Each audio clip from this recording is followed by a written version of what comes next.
Customers are the lifeblood of our business. We can only survive by satisfying our customers' needs, etc.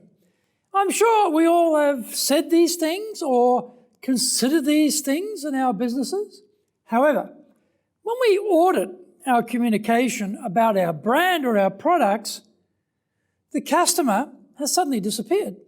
Instead, we are convulsed with the what rather than the why of what we do. It is time to bring the customer to the fore again when we talk about our business.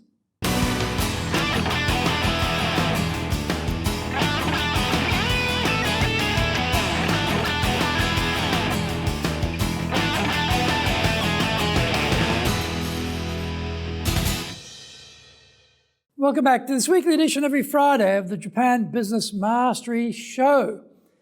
I'm your host, Dr. Greg Story, your corporate coaching and training guy, president of Dale Carnegie Training Japan, and two-time best-selling author of Japan Sales Mastery and Japan Business Mastery. We are bringing the show to you from our High Performance Center here in Akasaka in Minato-ku. This is the business center of Tokyo. Now, this is episode number 47, and we are talking about service the way the Japanese do it. Before we get going, a quick word from our sponsor. If you want to sell more and do it more easily, do the Winning with Relationships selling course.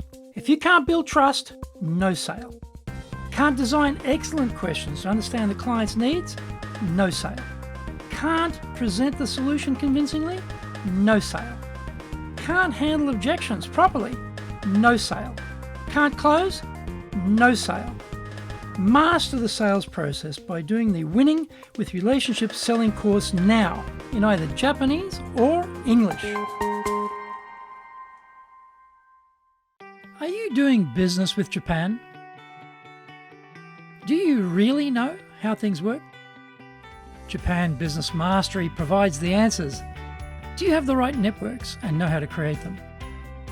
Do you know how to get on the same wavelength with Japanese buyers? Do you know what being trustworthy looks like from the Japanese perspective? Japan Business Mastery is based on more than 30 years' experience in Japan and will become your go-to guide. Want to succeed in Japan? Buy Japan Business Mastery now. Welcome back. Okay, now it's time for the show.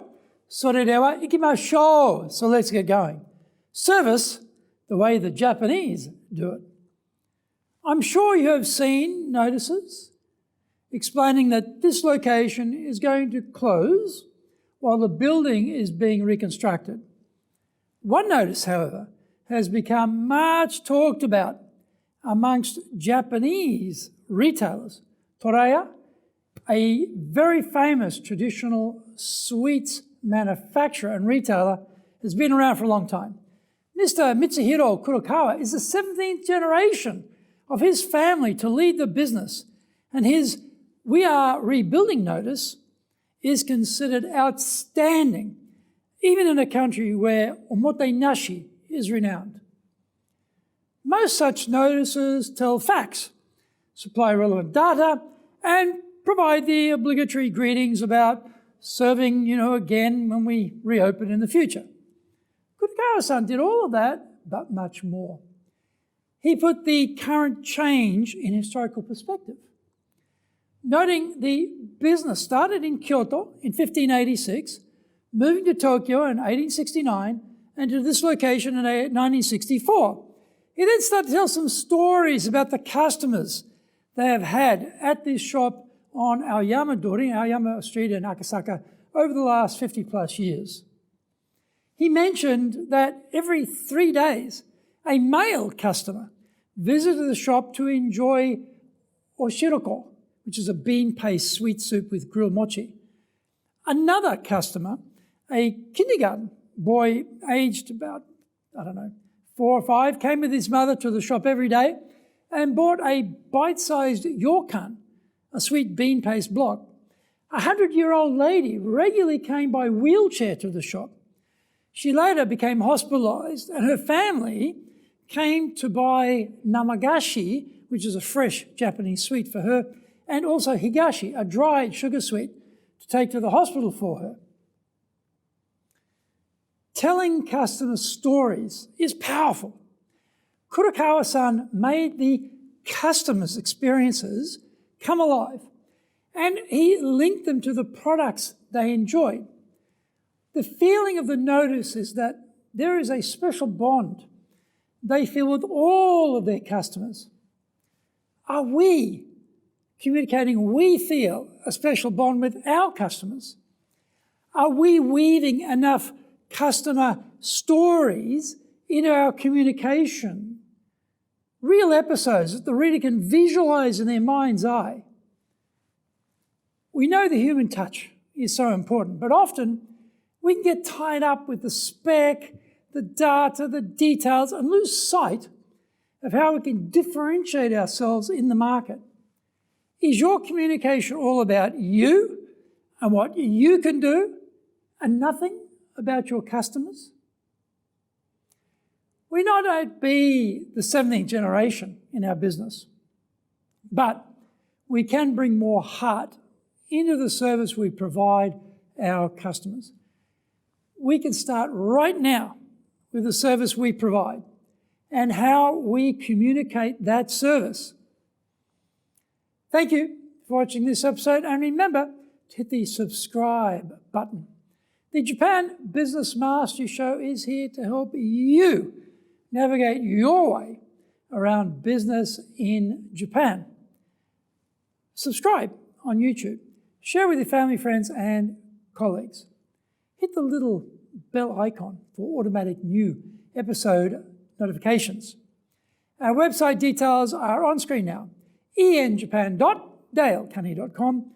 It's awesome value, so check it out. Please leave me some feedback on YouTube. I would love to know how this show has helped you and what other topics you're interested in for me to cover. Just tell me how I can help you best. You might also enjoy our other weekly shows. For podcast, Mondays for the Cutting Edge Japan Business Show, Tuesdays for the Presentations Japan series. Also, every second Tuesday I have the Business Tatsujin no Oshiya show.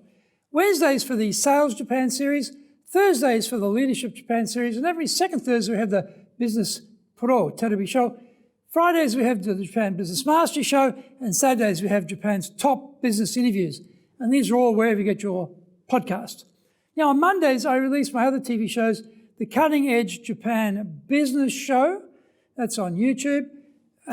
Every second Thursday I have the Business Pro Terebi show, and Fridays we have the Japan Business Mastery show, and Saturdays Japan's top business interviews. In episode 48 we're going to talk about stop being scared to death when presenting. Onegai itashimasu. Please join me next week to master business here, because that is what we all want, isn't it? Japan Business Mastery.